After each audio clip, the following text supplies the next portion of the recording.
Okay, we're good. Let's try this again, huh? Let's try this again. Welcome to the show. Welcome, welcome, welcome. Come on in. Water's just fine.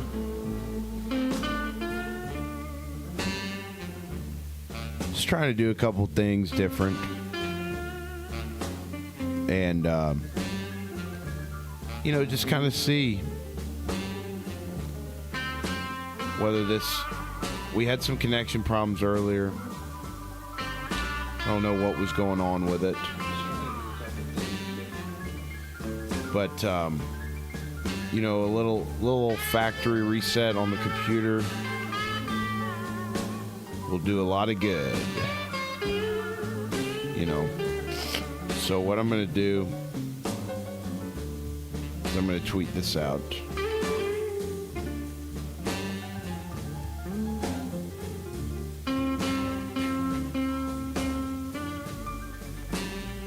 Okay, beautiful.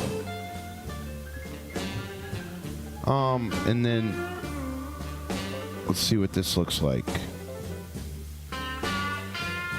Just trying a couple things.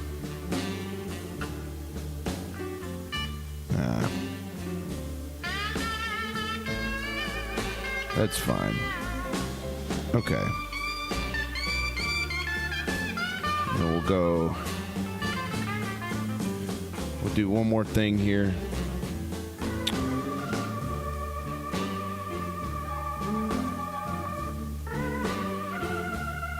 That was supposed to be...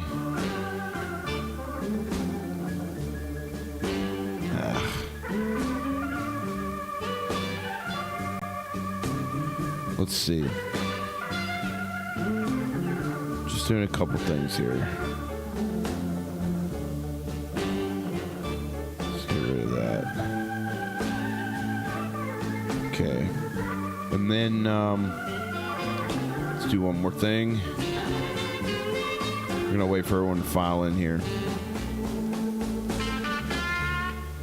Oh, yeah. Hey, yeah.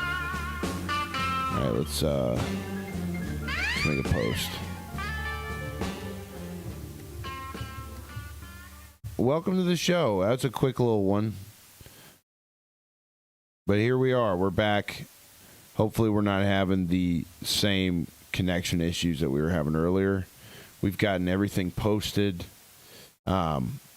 Good music. Good, fine Friday. I'm pretty... Look... And I forgot to go fill up my water. We had all these connection issues a minute ago. We've been doing... This is the end of our third week doing this show live. And not once have we had connection issues. Not once have we, buffered, struggled with anything of the sort. And today it's just been riddled with issues. And it just happened to be the first day that I post the live link to my personal X account. Okay, so that was cool. Having to backtrack on that.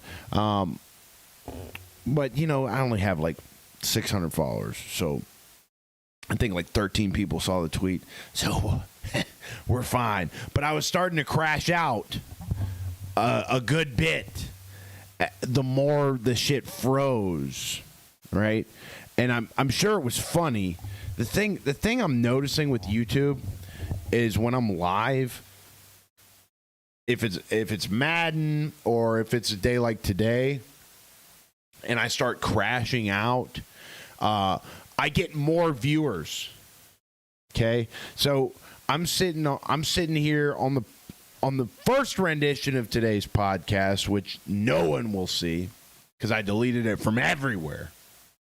Okay. On the first rendition of today's podcast, I watched people flood into my stream as the camera's completely frozen and I'm just screaming because I'm so pissed off. And I talk about stoicism all the time. Control what you can control. and I can't control what the fucking internet connection does. You know what I mean? I can't control it, and yet I was publicly kind of screaming about it. So we'll be damned if we don't get an episode off today. Welcome back to the show. Make sure you double like the screen for me there. Do me a big solid. And if you're not subscribed to the channel, please do so. It helps us a whole hell of a lot. Donnie Knoxville in the building. What's good, my brother? So we got a few things to talk about. I tried to schedule this stream. And I don't want to get too far into YouTube semantics. I don't want to get too far down the algorithm rabbit hole. You know, anyone who it's not really it's pretty boring to most people. Interesting to me, boring to most people. But I tried to schedule a stream and it didn't work, and I didn't want to confuse the algorithm. So that's what we're rumbling on in our heads today. Okay, so anyways, we're going to try to get down to business here. I would like to. I love doing this podcast, but I would also like to go and enjoy my Friday eventually here, and maybe take some time not crashing out into a microphone. We've got the Madden stream coming up after this, too. We're just going to play one game. Like I said, we want to get down the road today. So today, here's what you can expect. We'll talk about the Bills-Dolphins game. I'll try to pull some thoughts together, right? But you guys don't know that. We'll try to pull some thoughts together. Mike McDaniel, Sean E. in the building. He says, go Bills. Mike McDaniel should have brought his vape. Anybody that's still vaping in 2025, it's hard to respect them because we all know how bad it is for us. We all know that if you vape, that you secretly kind of hate yourself. You know, so I hope Mike McDaniels is no longer doing that. I know that medicinal grass is illegal in Florida. And, I wouldn't blame Mr. Mike McDaniels, Coach Mike McDaniel, if he chose to puff on a little marijuana distillate after his team started out 0-3. He's got a back in Devin Achane that doesn't seem to cut back when he needs to cut back. We watched some of the film. We took a look. I wanted to focus on the Dolphins' offense. I wanted to see what's changed. Because if you look on paper, not much has changed, right? You still got the same coach. You still got the same quarterback. Same, right? I don't know if you would consider Tua the same player that he was before all the, you know what I mean? I probably shouldn't make that joke. From someone who's had a few concussions himself, I feel like I'm making light of a plight that, I forget things sometimes. I forget where I put my keys sometimes. Getting hit in the head, it's not a fun thing. And I feel like I watched an old video. I watched an old highlight video when Alabama played Vanderbilt. This was back when Jalen Hurts was still the starter, but Tua was on the team. This is when Alabama literally had Brian fucking Robinson as their third string back. Okay, and it was that same week where that Samoan zesty dude went on ESPN, did that post game interview, and he said, "We get out here, we know how to play SEC ball. Alabama, you're next." And then they got beat 59-0. I can't even do the impression of the guy. The zestiest call out ever. We show you how to play SEC ball. And Nick Saban later on, he said, dude, I was staying up all night trying to figure out what I was going to say to the team. And he said, I would have paid that guy $100,000 to say that. Alabama, you're next. And then they get beat 59-0. But anyways, I was watching the highlights from that game. And, Tua came in a little late. But this guy, Tua, back when he was in college, he looked so much better than he does now. He looked so much better as a college player. And this guy was throwing darts downfield. He was throwing beautifully accurate footballs down the field. And I can only imagine why he's not still doing that today. It's a whole lot of motion with this Miami Dolphins offense, and it's a whole lot of screens trying to get guys out in space. And the thing is that when you have a defense, Buffalo's defense did a great job of this last night. I noticed 5-6 hats on the football almost every other play. When you have a defense that runs hard to the ball,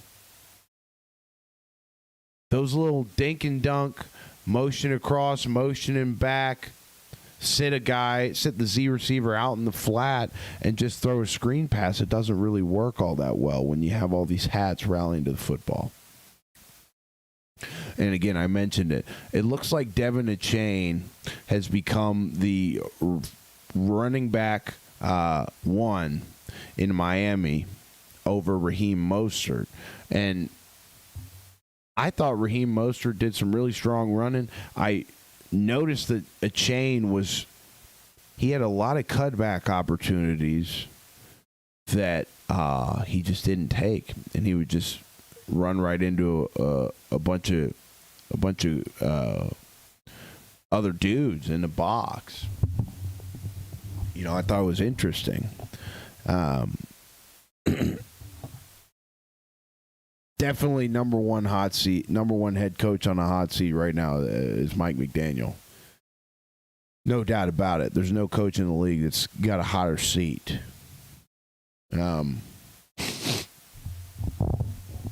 I tried to watch as much of the film as I could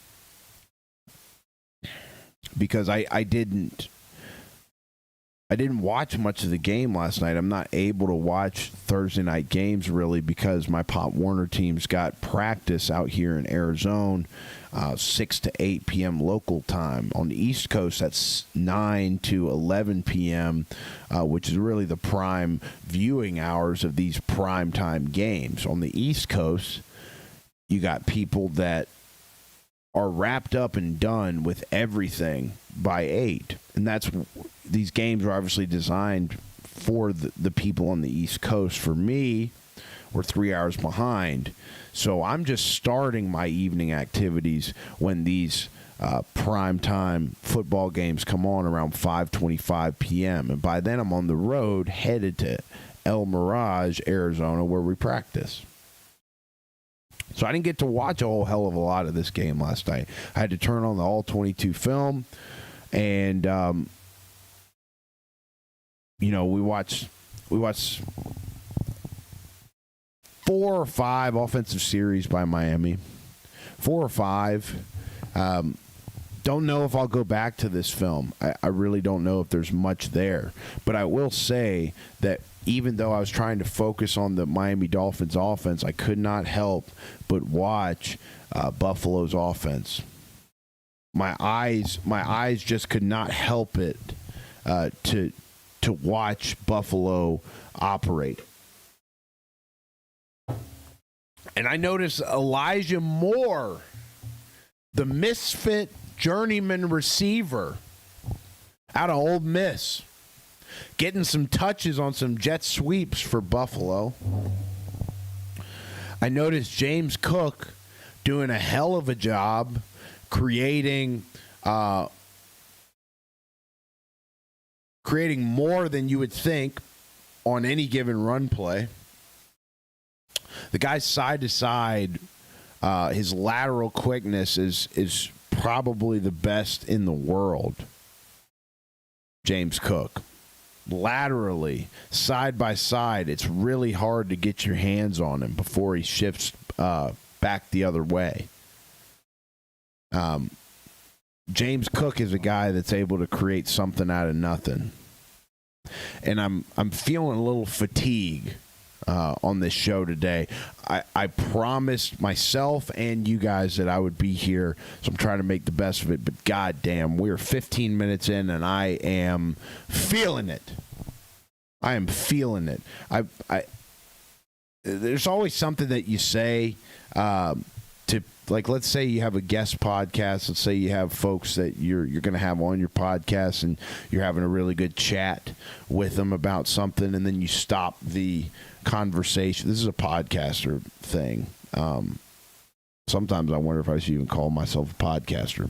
But you're talking to somebody, and you have a really good chat, and you say, hey, let's stop this chat here and save it for the pod.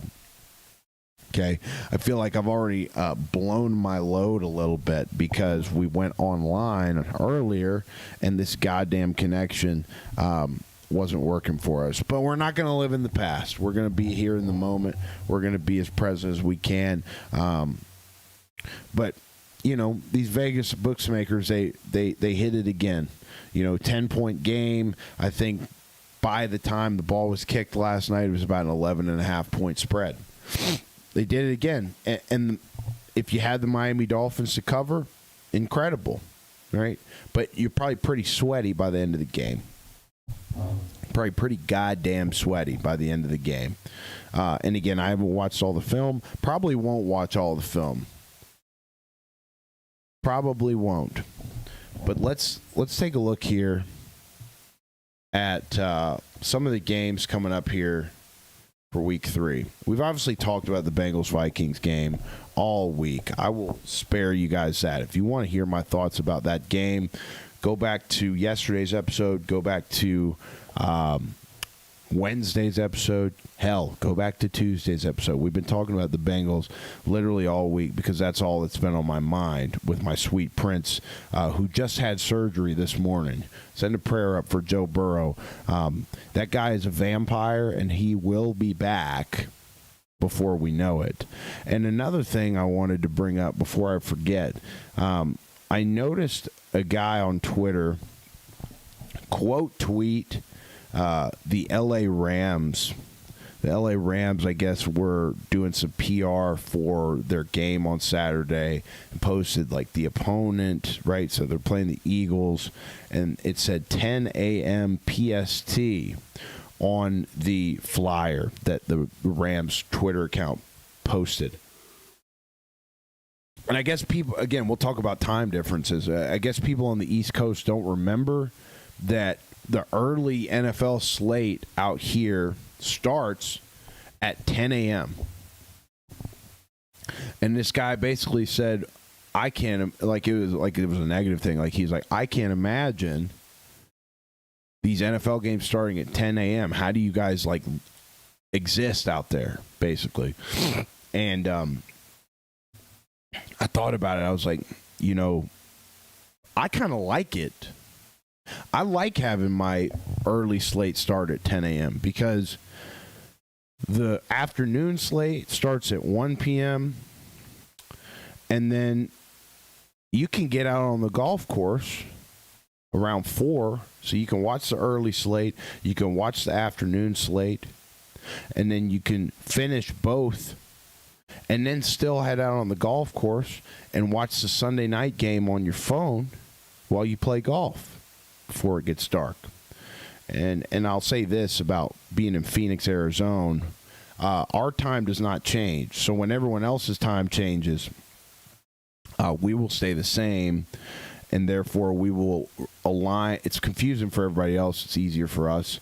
We will then align with Mountain Time, and the NFL games will begin at 11 a.m. Pacific time. Or sorry, not Pacific time, 11 a.m. local time.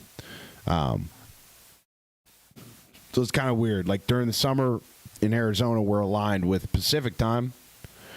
And then in the fall, winter, we're aligned with Mountain time. But let's take a look. Let's take a look at what we got here for week 3. We talked a little bit about Colts Titans. That could be a dangerous game for the Colts. I think they're like minus 200 favorites. Daniel Jones is playing out of his mind. You give this guy, Daniel Jones, a clean pocket as a New York Giant, and he's going to throw it to Africa by accident. But then you turn on the tape the first couple weeks of the season this year, this guy's getting motherfuckers collapsed all around him and dropping absolute bombs on some of the best defenses or supposed best defenses in the league.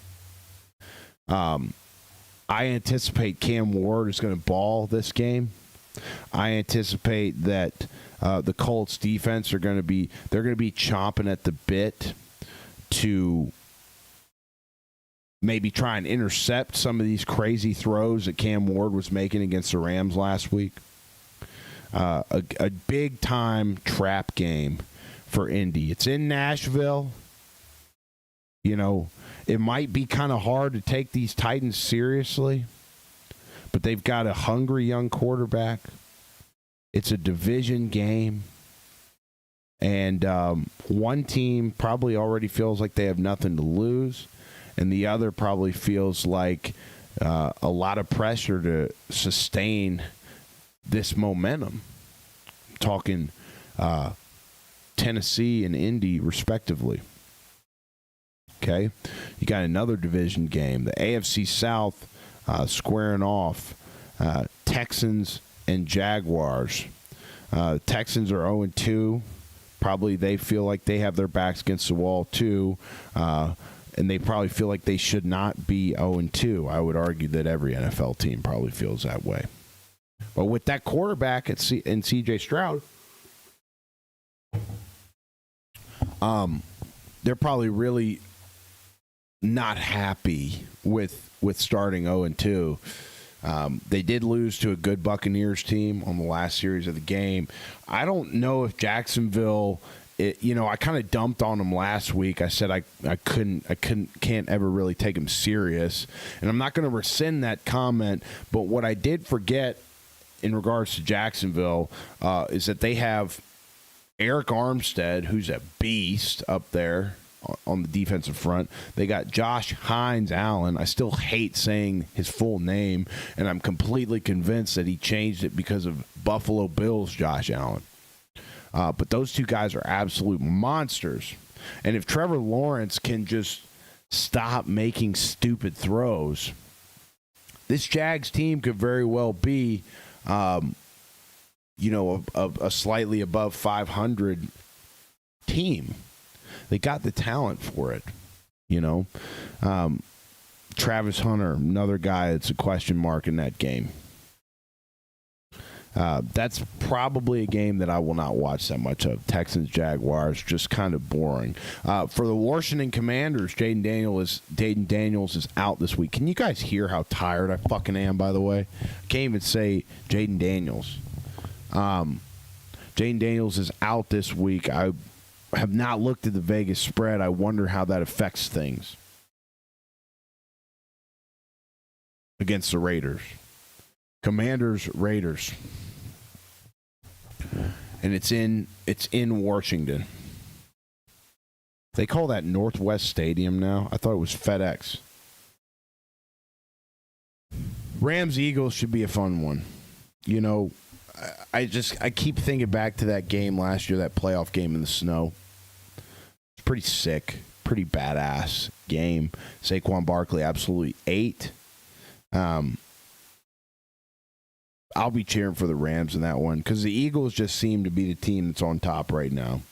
And whatever team's on top, I'm going to take the contrarian approach, and I'm going to cheer against them until my Bengals are back on top with Mr. Jake Browning at the helm, because that's what's going to happen. We got Falcons, Panthers. Might as well fall asleep. Steelers, Patriots. That'll be, look, man, the Patriots got to prove something fast or else. It's going to be a lot of doubt toward Drake May and what he can do. And quite frankly, I'm one of those doubters. I just don't believe a guy like Drake May has faced the competition in college necessary to be ready for the NFL. You know, just don't see it. I don't see the it factor from him. I don't see.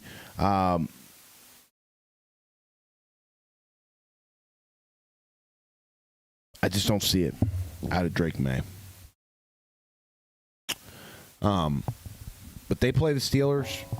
I would probably take the Steelers in that one, depending on where it's at. It's in Boston. The Patriots are wearing their throwback uniforms. Pretty badass, pretty sick, but yeah. So it's in New England. So that'll tilt the spread about 3 points. I mean, golly, boys, I am running on fumes. Anybody that's here today in the stream, watching the show, I really appreciate it. I am hanging on by a thread today. So we'll get through this week 3 slate, and we'll probably jump on the Madden stream. That's what we're doing today. I'm glad that we made it here at all, because we faced a lot of technical difficulties. It really, really made me crash out. Let me tell you, really pissed me off. But that's just what you got to deal with sometimes with this kind of thing. Packers, Browns, not even worth talking about. Is it in Cleveland? Ooh, yep, it's in Cleveland. Maybe that'll be closer than we think. Maybe that Browns defense will be able to fluster Jordan Love. Some about Jordan Love. I don't like the Packers this year. I don't like any of these teams, I guess, that are good. I'm going to kind of hate on. It seems like the Packers and the Eagles are the cream of the crop in the league right now. Both teams kind of pissing me off. Okay, Jets, Buccaneers, not even worth talking about. Chargers, Broncos could be a fun one. Chargers are playing good. I would probably take the Chargers in that one, but I would love to see the Broncos win so that the Justin Herbert fans, these ignorant-ass Justin Herbert fans on Twitter, finally shut the hell up. Okay? And the other thing I would like about a Broncos winning that game is that the Bengals have the Broncos week 4, and I'd love for the Broncos to get a win, get a little satiated, get a little satisfied ahead of their week 4 matchup against the Bengals. So I'd love a Broncos win there. Don't know if I see it happening, but it's the NFL. Saints, Seahawks, probably not worth talking about. Cowboys, Bears, not really worth talking about. 49ers, Cardinals, boring, but could be a fun one. These West Coast teams they just kind of bore me. You know, I only go to Cardinals games here in Phoenix if it's free. I'll just say that. I don't pay to go to Cardinals games.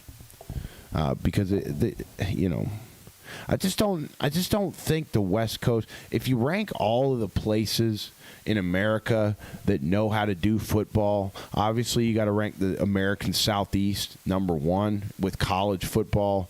There's no better traditions. There's no better culture. There's no better food. There's no group of people that care about football more than Southerners, right? So that's number 1. And then you take. I don't even want to call it Midwest. Let's call it like this is the number 2 group. Let's call it like Ohio, Michigan, Pennsylvania, those kind of places, right? Even like Western New York, obviously. Those folks are number 2 in terms of how well they do football, whether they do football the correct way or not. And I could go down the list. I don't know how many other regions there are or which ones I'm leaving out or which ones are completely irrelevant in the context of football. I'm sure there's many. But I would rank the West Coast definitely last place in terms of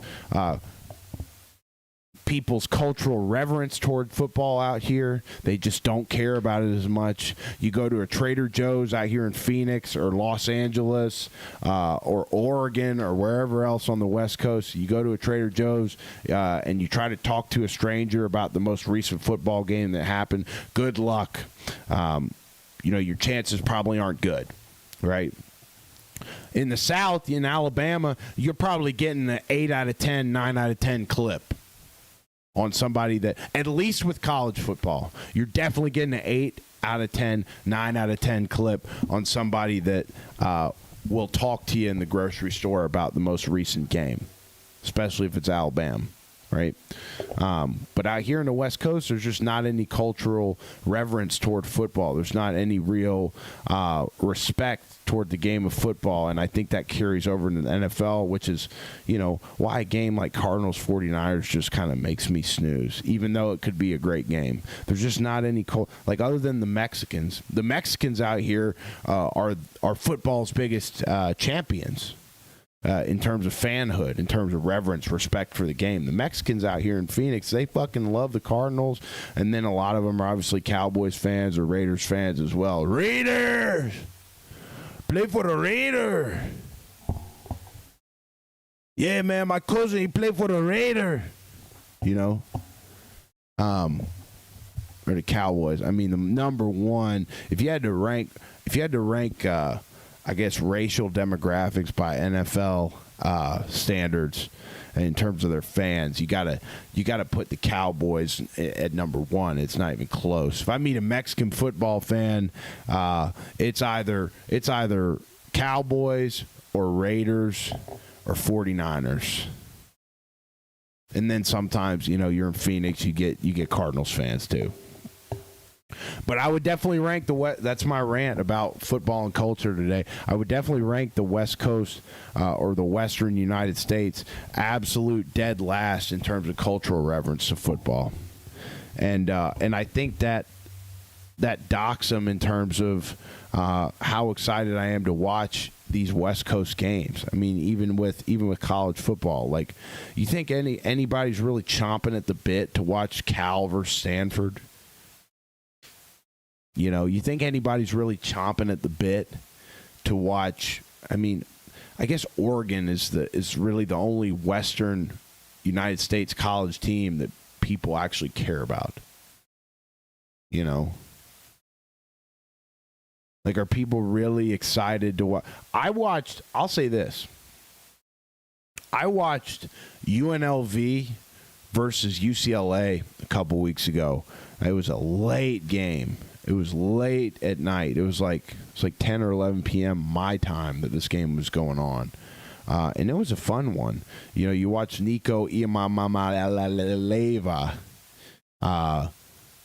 just throw three of the best balls I've ever seen for 56 yards on the final drive of the game to go down there and get the win. And then he throws a ball that hits the linebacker's paw, goes up in the air, gets picked, ball game. And, I kind of like watching that kid's downfall because he's totally done it to himself. This NIL shit, this transfer portal shit. I actually put that in description. It might be a good segue to talk about that. The transfer portal is ruining college football. And I think they changed the rule in college football. At least I heard this on a show. I think they changed the rule so that kids can only enter the transfer portal one time a year, which is a huge improvement from twice a year. We heard this talked about a couple weeks ago, first week of the season when Alabama got their shit beat in by Florida State. That the way some of these kids are playing, that there's no fear of the bench anymore. There's no fear of getting benched because these Gen Z, instant gratification, chronic TikTok motherfuckers, if they face anything hard, they're just going to transfer. And they'll go to a coach and say, "Oh, no, little baby, you don't want to play hard today. You don't want to practice today. Okay, we'll give you a mental health day so that you can scroll TikTok all day.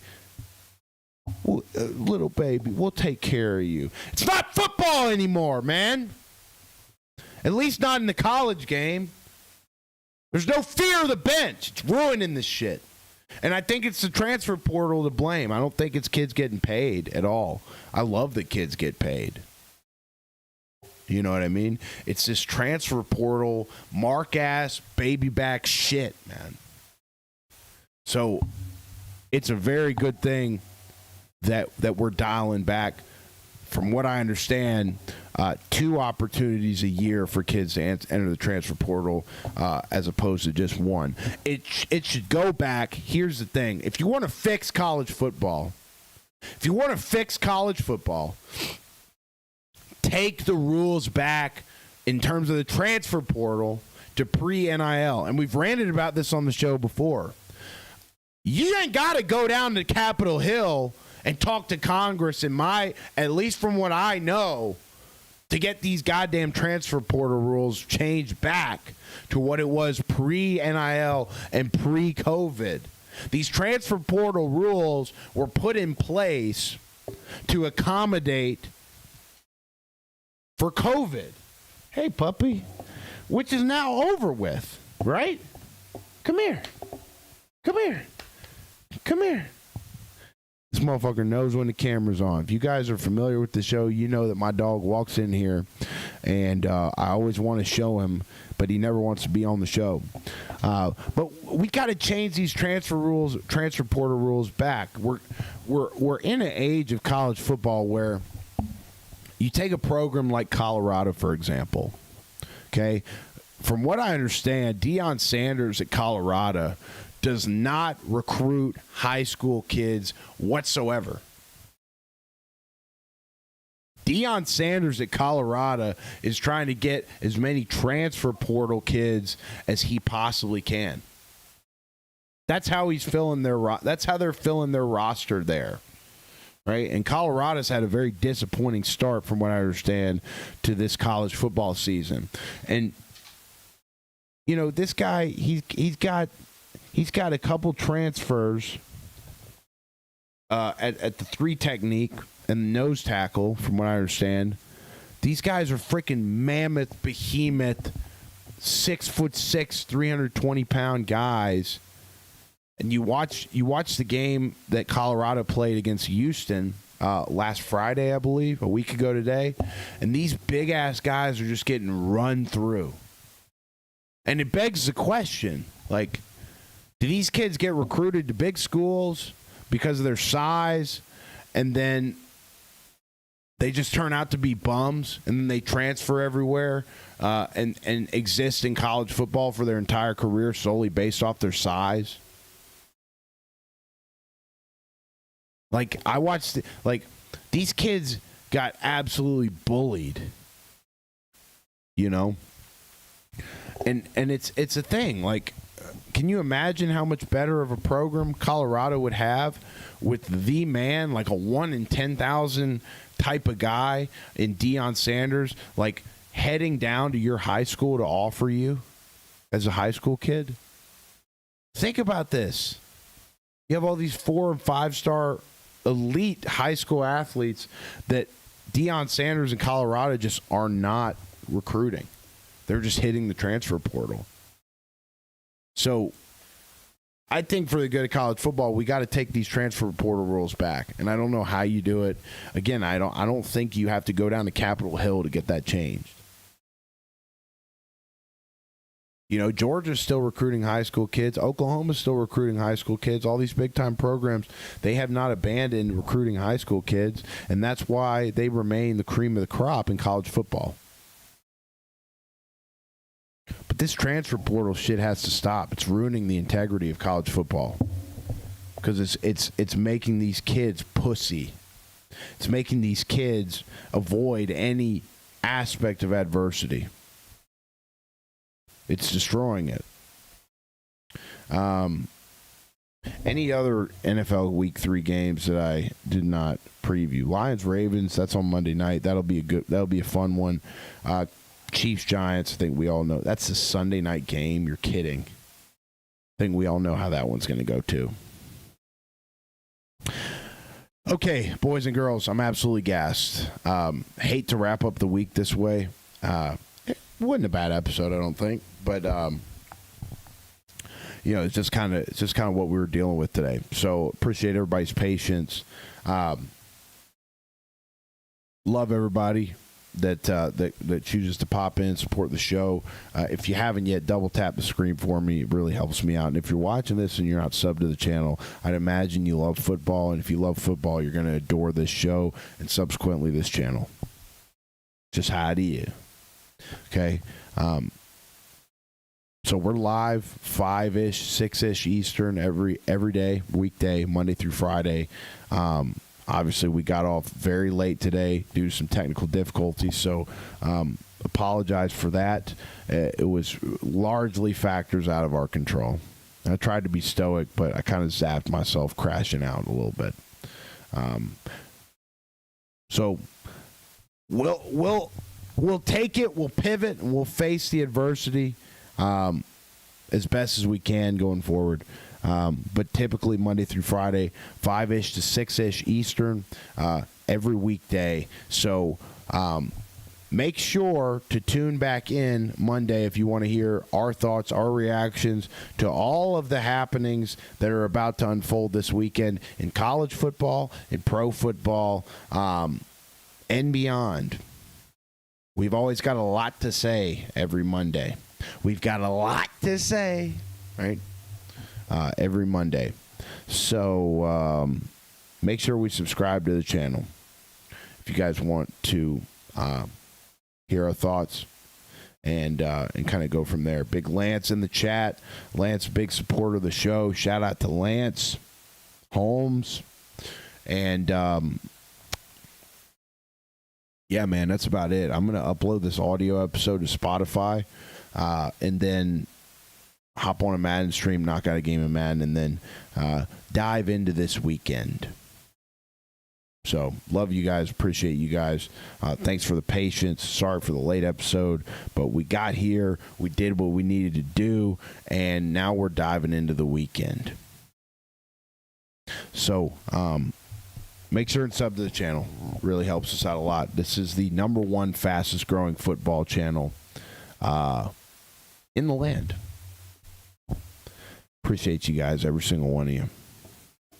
Make sure to jump on while you still can. I'm just kidding. You can always jump on, but at the ground flow, baby. Who dey?